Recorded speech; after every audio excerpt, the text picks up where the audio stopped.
Welcome to Watercoloring with the Mint Gardener, which is me, yours truly, Sarah Simon.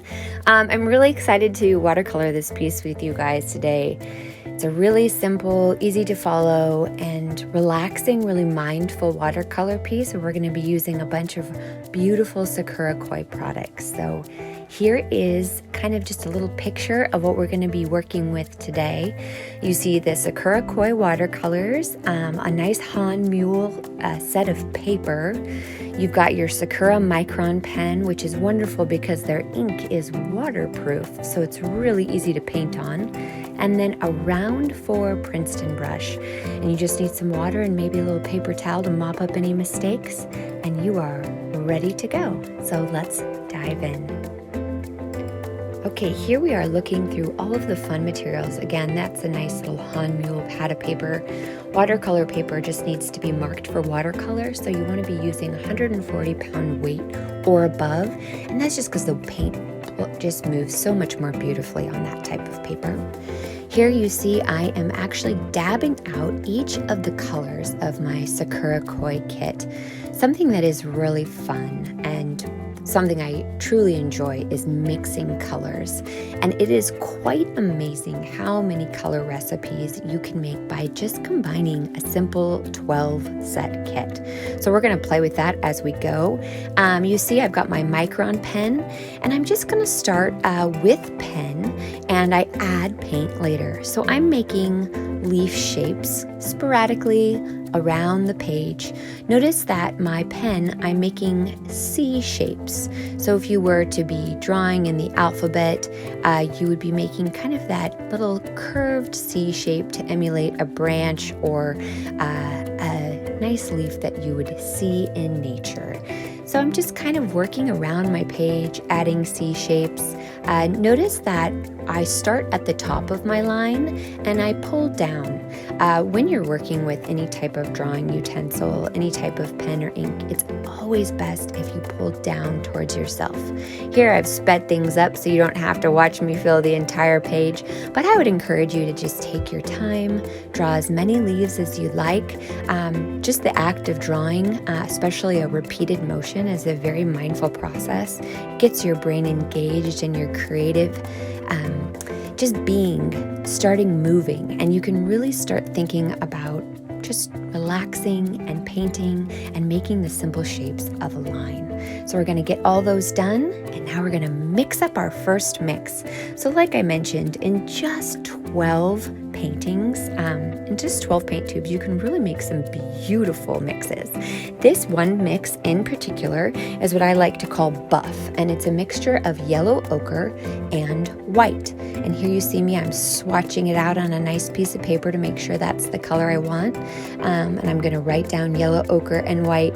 I always encourage people to write down their recipes because you think you'll remember, but oftentimes you want to get back to that one color you mix so beautifully, and it's really nice to have a reference swatch guide. So here we are, we're making sure that there is movement and shine on the palette. With watercolor, you're actually painting with about 80% water and 20% of that paint mixture.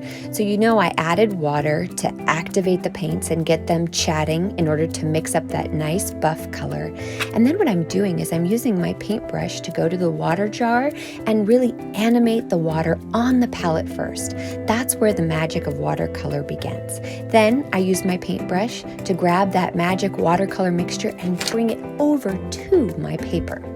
All right, we're ready for our next color. We're going to mix up a nice color I like to call blush, where I'm using the Sakura Carmine, yellow ochre, and white. You notice I pull bits of the actual tube paint away from the concentrated mixture of paint, and then I use water to create that movement and shine, and I paint out of the movement and shine.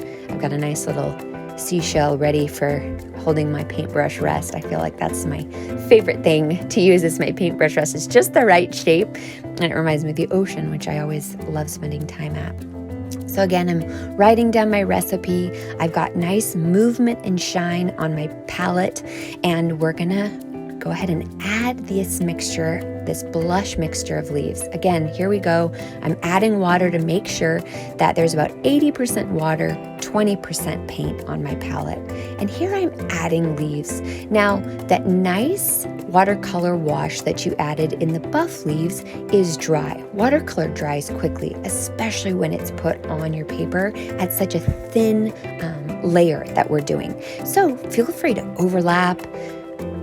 And the other thing that's really beautiful about this piece is that you can move outside the lines. Since the ink, the Sakura Microns, are waterproof, you can actually paint right over them, you can paint within them, you can paint around them, and they aren't going to bleed.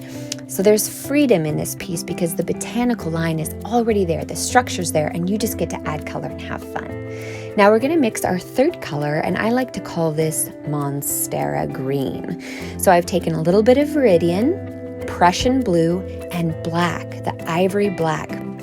Right here you can see I'm testing it out. Viridian and Prussian blue felt a little too aqua, teal. And so I was like, let's add a little bit of that ivory black to get that richer, deeper color that really makes such a lovely shade.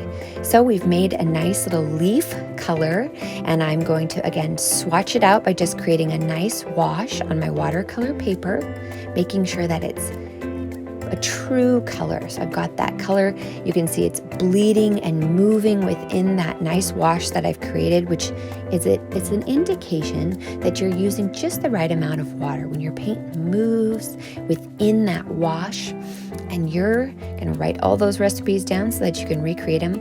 And notice, yeah, there's 12 basic colors in this kit, but the amount of recipe cooking that you can make with all these ingredients is pretty amazing.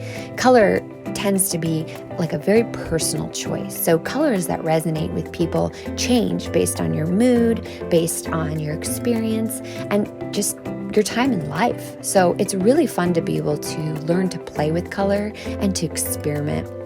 And by using a really big tray like I am right here mixing, I'm able to grab little dabs of the concentrated color right from the paint tube and then mix it up and keep playing, right? Keep swatching. Here, we always are reanimating. Notice I'm adding water back to that palette because the magic really starts on the palette with watercolor. If you've got the right mixture on your palette, the work to watercolor is very simple.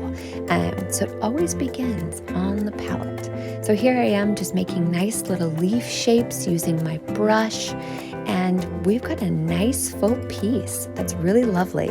I can't wait to see how you create your own movement and shine and leaf piece.